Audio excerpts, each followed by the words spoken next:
نعمت کے ساتھ جو سب سے بڑا انسان ظلم کرتا ہے وہ یہ ہے کہ اس نعمت کو اللہ تعالیٰ کی نافرمانی میں استعمال کرنا۔ نعمت ہو لیکن اس نعمت کا استعمال اللہ جل شانہ کی نافرمانی میں ہو رہا، یہ کسی نعمت کے ساتھ اس سے بڑی زیادتی اور ظلم کوئی انسان نہیں کر سکتا، کیونکہ دی گئی تھی اللہ کی یاد کے لیے، دی گئی تھی اللہ تعالیٰ کے شکر کے لیے، دی گئی تھی آخرت کو یاد کرنے کے لیے، اور وہ استعمال ہو رہی ہے شیطان کے رستوں میں، وہ استعمال ہو رہی ہے دوسری چیزوں میں، کہ دنیا میں ہماری ضروریات یا ہمارے پاس جو کچھ ہے وہ چار قسم کی چیزیں ہیں۔ ایک یہ ہے کہ وہ سامان جس کے بغیر زندگی نہیں گزرتی،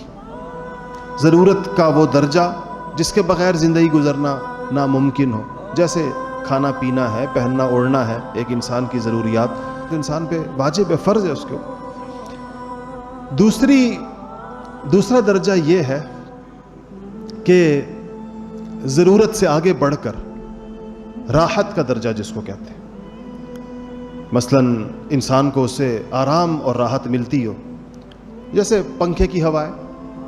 اس کے بغیر بھی زندگی گزرتی ہے لیکن اس سے ہوا سے راحت ملتی ہے۔ ایئر کنڈیشن ہے، اس کے بغیر زندگی تو گزرتی ہے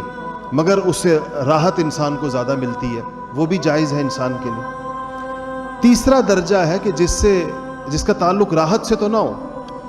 اگر انسان کو اللہ نے وسعت دی ہو تو جائز طریقوں سے خوشی کی چیزیں بھی حاصل کر سکتا ہے، اس پر بھی اللہ جل شانہ نے پابندی نہیں لگائی۔ چوتھا درجہ جہاں سے حرام شروع ہوتا ہے، اور وہ ہے کہ وہ چیز جو انسان فقط نہ وہ اس کی ضرورت سے اس کا تعلق ہے، نہ اس کی راحت سے تعلق ہے، اس کا تعلق صرف دکھلاوے کے ساتھ ہے، اس کا تعلق صرف دنیا میں بڑائی جتلانے کے لیے ہے، نمایاں ہونے کے لیے ہے، یہاں سے مال کا اور نعمتوں کا حرام استعمال شروع ہو جاتا ہے۔ ہر انسان کو